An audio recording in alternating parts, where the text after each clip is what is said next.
11 मार्च 2024 से हमारे देश भारत में सीएए कानून लागू हो गया। सीएए क्या है? सीएए का क्या जरूरत था? सीएए पर मुसलमान क्यों भड़के हुए हैं? सीएए से देश में क्या होगा? सीएए से क्या मुसलमानों की नागरिकता चली जाएगी? सीएए से किसको फायदा मिलेगा और फायदा मिलेगा तो किस तरह का फायदा मिलेगा?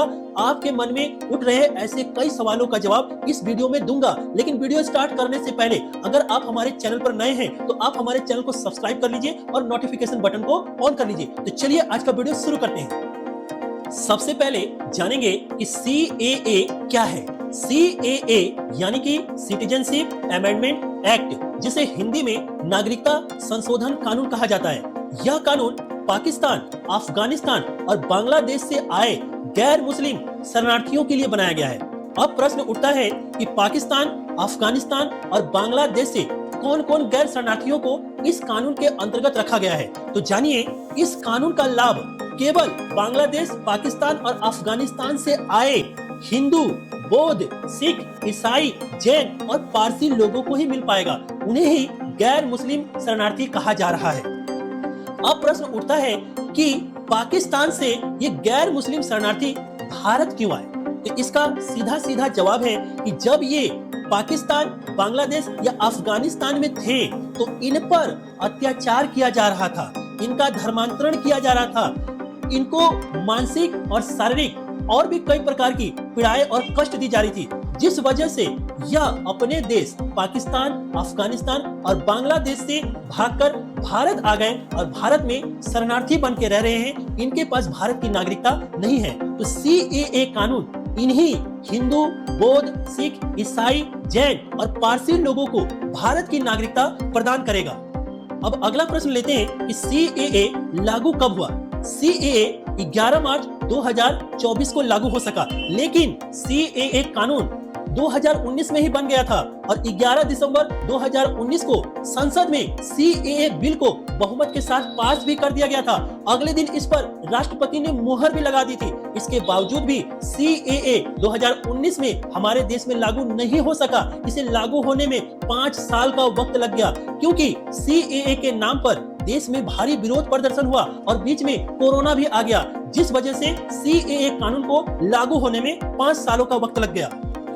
अब प्रश्न उठता है कि भारत में सीएए कानून का क्या जरूरत था। तो इसका सीधा सीधा उत्तर है कि हमारे पड़ोसी देश पाकिस्तान, अफगानिस्तान और बांग्लादेश में जबरन हिंदू, बौद्ध, सिख, ईसाई, जैन और पारसी लोगों का धर्मांतरण किया जा रहा था, इनको पर अत्याचार किया जा रहा था, इनको मानसिक और शारीरिक दोनों प्रकार के कष्ट दिए जा रहे थे, जिस वजह से ये भागकर भारत तो आ गए, लेकिन भारत में इनको नागरिकता नहीं मिलने के कारण भारत में इनको अप्रवासी माना जाता था और कई तरह की सरकारी सुविधाओं से ये लोग वंचित रह जाते थे। इसलिए सीएए कानून की भारत में जरूरत थी, ताकि पड़ोसी देश से आए इन शरणार्थियों को भी वो सारी सुविधाएं मिल सके जो भारत के एक आम नागरिक को मिलता है।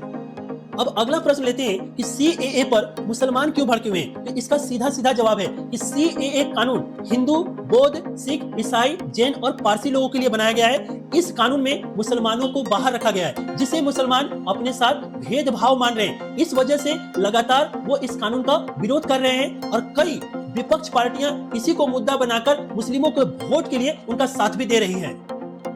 अगला प्रश्न लेते हैं कि सीएए कानून गैर मुस्लिम शरणार्थी अर्थात हिंदू, सिख, ईसाई, बौद्ध, जैन और पारसी लोगों के लिए क्यों बनाया गया, मुसलमान लोगों के लिए क्यों नहीं बनाया गया। तो इसका सीधा सीधा जवाब है कि हमारे पड़ोसी देश पाकिस्तान, अफगानिस्तान और बांग्लादेश मुस्लिम राष्ट्र है। यहाँ मुस्लिम बहुसंख्यक है और अल्पसंख्यकों की संख्या बहुत कम है। जैसे 1947 में पाकिस्तान में अल्पसंख्यकों की संख्या 23% थी, जो आज घटकर 5% हो गया है। बांग्लादेश में 19% अल्पसंख्यक थे, जो आज घटकर 8% हो गए। तो अल्पसंख्यकों की संख्या हमारे पड़ोसी देश में घटने के पीछे कारण क्या है? सीधा सा कारण है कि इन देशों में जबरन अल्पसंख्यकों का धर्मांतरण किया जा रहा है, उनको मानसिक और शारीरिक रूप से पीड़ा दी जा रही है, जिस वजह से कुछ लोग तो वहां धर्मांतरण करवा ले रहे हैं और जो लोग नहीं करवा रहे हैं वो वहां से भागकर भारत में आकर शरणार्थी बनकर रह रहे हैं। इसी वजह से सीएए कानून इन लोगों के लिए बनाया गया है, ताकि इनको भारत में नागरिकता मिल सके और ये भी इंसान की तरह एक जिंदगी बिता सके, जिस तरह से हम और आप भारत के नागरिक होने की वजह बिता पाते हैं। अब अगला प्रश्न लेते हैं कि सीएए कानून में मुस्लिमों को जगह क्यों नहीं दी गई। इसका सीधा सीधा जवाब है कि पाकिस्तान, अफगानिस्तान और बांग्लादेश मुस्लिम राष्ट्र है, यह मुस्लिम बहुसंख्यक है और भारत के गृह मंत्री अमित शाह ने यह आगे ही क्लियर कर दिया है कि इसके बावजूद भी अगर इन पड़ोसी देशों से कोई मुसलमान भारत की नागरिकता चाहता है तो वह आवेदन कर सकता है, उस पर विचार किया जाएगा, उसके बाद उसको नागरिकता दी जा सकती है। अब अगला प्रश्न लेते हैं कि क्या सीएए कानून से भारतीय मुसलमानों की नागरिकता चली जाएगी। इसको लेकर बहुत भ्रम पैदा हो रहा है, चारों तरफ अफवाहें उड़ाई जा रही है, लेकिन मैं इसका जवाब आपको बता देता हूं कि इसका सही जवाब है कि सीएए कानून से भारतीय मुसलमानों की नागरिकता को कोई खतरा नहीं है। सीएए कानून गैर मुस्लिम शरणार्थियों को नागरिकता देने के लिए बनाया गया है, किसी की नागरिकता छीनने के लिए नहीं बनाया गया है। इसीलिए भारतीय मुसलमानों को इससे घबराने की कोई जरूरत नहीं है। भारतीय मुसलमान भारत के नागरिक थे, है और रहेंगे। अब आगे देखेंगे कि सीएए कानून का क्या नियम है। इस कानून के अंतर्गत किसे किसे नागरिकता मिलेगी, तो इसका सीधा जवाब है कि सीएए कानून केवल उन्हीं गैर मुस्लिम शरणार्थियों को नागरिकता प्रदान करेगा जो भारत में 31 दिसंबर 2014 से पहले आके रह रहे हैं और जिनके पास जेन्युइन डॉक्यूमेंट है, अर्थात वैध दस्तावेज है, और जो दोबारा अपने देश लौटकर नहीं गए इस डर से कि कहीं दोबारा उन्हें वहां सताया ना जाए, कहीं दोबारा वहां जाने से उनका धर्मांतरण ना कर दिया जाए। तो ऐसे लोगों को ही भारत सरकार सीएए कानून के अंतर्गत नागरिकता प्रदान करेगा।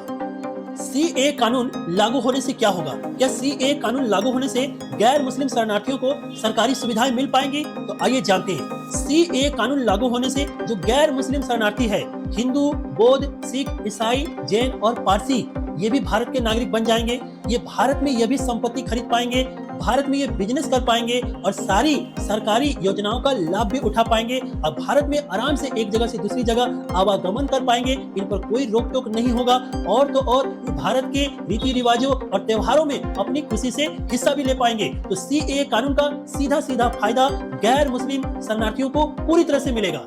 दोस्तों, ये था हमारा आज का वीडियो सीएए कानून के ऊपर। अगर वीडियो आपको अच्छा लगा, इंफॉर्मेटिव लगा, तो इसी तरह के वीडियो के लिए आप हमारे चैनल को सब्सक्राइब कर लीजिए, नोटिफिकेशन बटन को ऑन कर लीजिए। बहुत जल्द नया वीडियो लेकर आएंगे, तब तक के लिए जय हिंद, जय भारत।